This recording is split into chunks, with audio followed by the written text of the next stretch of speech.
हिंदवी स्वराज्याचे सरसंस्थापक छत्रपती शिवरायांना मानाचा मुजरा करतो। भारतीय राज्यघटनेचे शिल्पकार भारतरत्न डॉक्टर बाबासाहेब आंबेडकर यांना मानवंदना अर्पित करतो। जळगाव जिल्ह्यामध्ये आल्यानंतर आई मुक्ताई आणि बहिणाबाई यांचं देखील या ठिकाणी स्मरण करतो, त्यांना नमन करतो। आणि आज आपल्यामध्ये उपस्थित असलेले अखिल विश्वातील सर्वाधिक लोकप्रिय नेते आणि भारताचे प्रधानमंत्री माननीय मोदीजींचं आमच्या सगळ्या मातृशक्तीच्या वतीनं या ठिकाणी खूप खूप स्वागत करतो।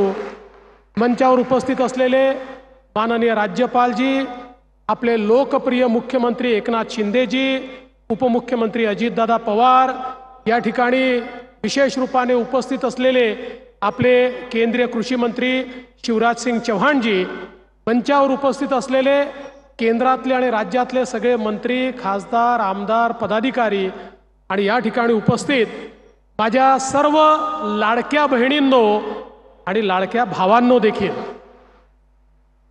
आज अतिशय आनंदाची गोष्ट आहे की लखपती दीदींचं संमेलन हे महाराष्ट्रामध्ये जळगावमध्ये होत आहे आणि जळगावच्या महिलांनी आज संख्येचे सगळे रेकॉर्ड तोडलेले आहेत, म्हणून मी तुमचं अभिनंदन करतो।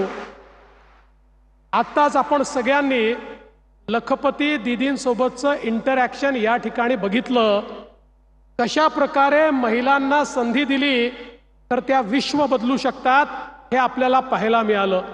आणि देशाचे प्रधानमंत्री मोदीजी नेहमी सांगतात, विकसित भारत करायचा असेल तर तो महिलांच्या माध्यमातूनच होऊ शकतो। महिला देशाच्या अर्थव्यवस्थेच्या मुख्य धारेत आल्या तरच विकसित भारत आपल्याला करता येईल।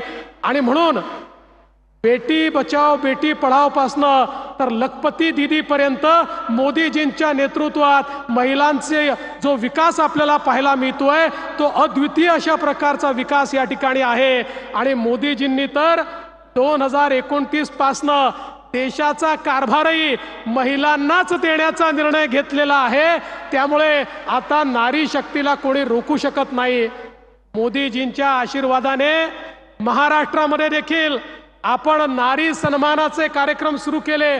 आमच्या मुख्यमंत्र्यांच्या नेतृत्वात लाडकी बहीण योजना असेल किंवा आमच्या मुलींना मोफत शिक्षणाची योजना असेल किंवा अर्ध्या पैशामध्ये एसटीचं तिकीट असेल, गॅस सिलेंडरची योजना असेल, या वेगवेगळ्या योजना, या मोदीजींचं जे स्वप्न आहे की या भारताला विकसित भारत करायचा आणि त्याच्यामध्ये महिलांची भागीदारी असली पाहिजे, ते पूर्ण करण्याकरता महाराष्ट्र देखील कुठेही मागे राहणार नाही हे मी या निमित्ताने सांगतो।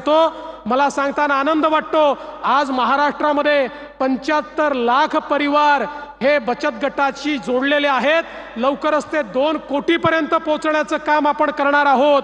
आणि मला हे सांगितलं पाहिजे, आमच्या बचत गटाला आपण फिरतं भांडवल हे दुप्पट तर केलंच, पण मी महिलांचे याकरता आभार मानतो, महिलांना दिलेला पैसा न पैसा त्या परत करतात, एक पैसाही त्या कधी बुडवत नाही। त्यामुळे महिलांकरता काम करण्याकरता सगळ्या बँकाही तयार आहे, सगळ्या सोसायटीही तयार आहे।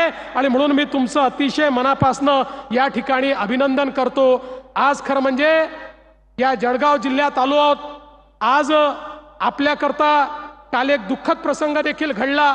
नेपाळमध्ये आपल्या जिल्ह्यातल्या काही नागरिकांचा एका दुर्घटनेत मृत्यू झाला।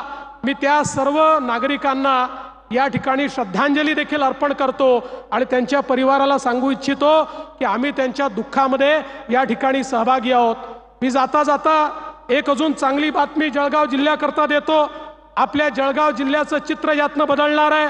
नार पार गिरणा योजना, ज्या योजनेमुळे आमच्या शेतकऱ्याच्या शेतीला पाणी मिळणार आहे, माननीय मुख्यमंत्र्यांच्या नेतृत्वामध्ये या योजनेलाही आम्ही मान्यता दिली आहे आणि आजच कॅबिनेटमध्ये आम्ही त्याला टेंडर काढण्याची मान्यता देतो आहोत। जळगाव जिल्हा सुजलाम सुफलाम करण्याचं काम हे आपण या ठिकाणी करतो आहोत। वाघूर प्रकल्पाला 2288 कोटी, पाडळसे प्रकल्पाला 4890 कोटी, अशा प्रकारे शेतकऱ्यालाही सुजलाम सुफलाम करण्याचं काम आपण या माध्यमातून करतोय.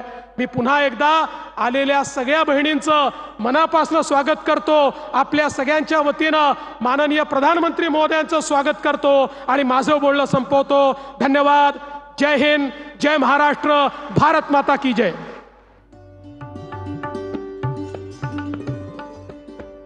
बहुत धन्यवाद माननीय आपका. एबीपी माझा, उघडा डोळे बघा नीट.